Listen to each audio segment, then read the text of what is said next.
Hi, this is Minister Gary Tate here, Armed Forces Radio broadcast, and I'm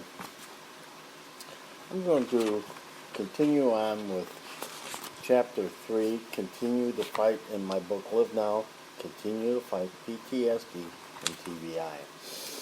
And I talked about anxiety and nightmares, so now I'll speak on the next section, tensions, trials, or tribulations. There are troubles, problems, distresses, miseries, and difficulties we all must face, whether it's an individual, particular group. Oftentimes, any of these will come from or invade our environment. This can start with our family that focuses on race. Our surroundings where we live may be a location within a big city or a small rural town, and the social and religious beliefs we have been raised with, or religion we have affiliation with. Well, I have shared on being adopted and my abandonment feelings after my birth mother left me. I know I have grown to know that affected me deeply and influenced my behavior and responses throughout my life. When I joined a group called the Illinois JCs in 1982, I was just looking for a group I could belong to. Being an electrical construction worker, they had business-type programs that they offered for free, and I took all of them. In fact, I even became a regional and state chairman presenting one program called Spreaker. This decision proved to be a turning point for me, as I realized I could do more things than I was at that moment. Now, torment. One sense that can bring up these memories that seem to haunt us is sight. The trigger can be a familiar person, place, or thing that elicits and produces emotions being under attack, overwhelmed, and other such feelings.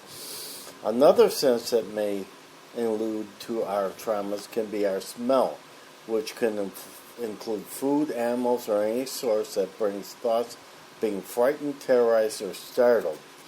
Another concern can be from being touched, which may include an accidental bumping by you or another person, or even happen in a crowded surrounding.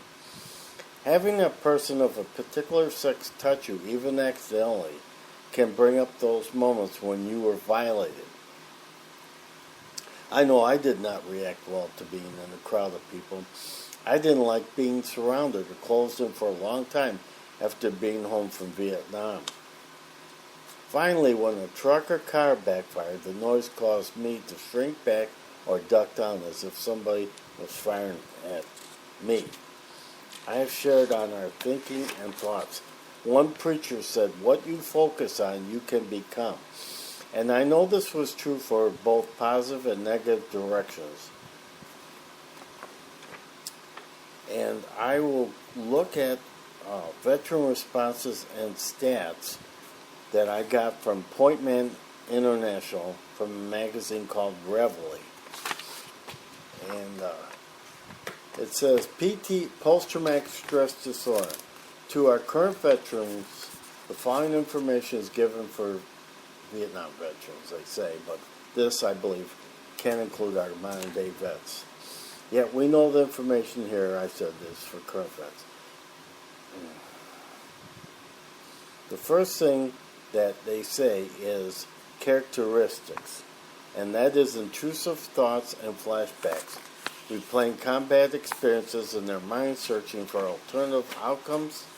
Flashbacks triggered by everyday experiences, helicopters smell urine, the smell of diesel fuel, smell mold, the smell of Asian food cooking, green tree lines, popcorn popping, rainy days and refugees.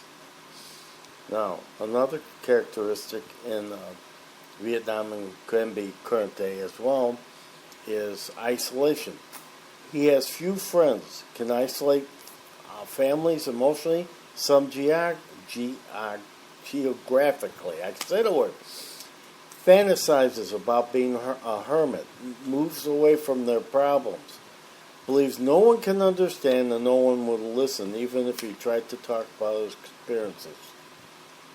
Isolates himself from his partner, family, and others with a "leave me alone" attitude. He needs no one. Or there's a deep-seated thing there for sure. Anger, quiet mass rage, which is frightening to the veteran and to those around him. Sublimating the rage against inanimate objects, unable to handle or identify frustrations. Unexplainable, inappropriate anger. And emotional numbing. Cold, aloof, uncaring, detached. Constant fear of losing control. I may never stop crying. Now, this is a big one for me. And lastly, I'll stop here with emotional distance from children. And I really don't want to go, man, maybe I'll finish this. I'll finish this section. Emotional constriction. Unresponsive to self, therefore unresponsive to others. Unable to express or share feelings. Cannot talk about personal feelings. Unable to achieve intimacy with family, partner, or friends. Anxiety and nervousness. Startled responses. Uncomfortable when people walk close behind him. Another big one I put. Conditioned suspicion. He trusts no one. Depression. Sense of hopelessness, worthlessness, and dejection. Lacks self-esteem and suffers from great insecurity. Feels undeserving of good feelings. Seems unable to handle it when things are going well. And may appear to be trying to sabotage him. Guilt, suicidal feelings and thoughts. Self-destructive behavior. Hopeless physical fights. Single car accidents. And compulsive blood donors. These are some of the ones they know. Self-inflicted injuries to feel pain. May accidents with power tools. High suicide rate. And as we know, it's been reported over 22 veterans a day take their own lives. Financial suicide. As soon as things are going off, doing something to lose it all, or will actually walk away from it. Survivor's guilt. When others have died around them, they ask, how is it that I survived when others more worthy than I did not? This pertains especially to medical personnel. Now for me, this is another big one. As I told you, I walked between 3 bombs in Vietnam. By the grace of God, His mercy and grace, I'm still here to talk about it. There's still some guilt in my own mind why and I'm just saying it, why God saved me. Substance abuse, used primarily to numb the pain, the memory, the guilt. I did a lot of that. Yes, sir. Heavy use of either alcohol or drugs. And I said, at one time in my life, I calculated the cost of cigarettes and beer I was drinking and smoking and found the amount I spent. And then I decided to stop. I'm spending more than our food budget, okay? I mean, it doesn't take a rocket scientist to figure there might be a problem. And I had, 3 children, my wife, and, I kind of sensed I was out of control. Let's tell it like it is. So, this again is Mr. Gary Tate.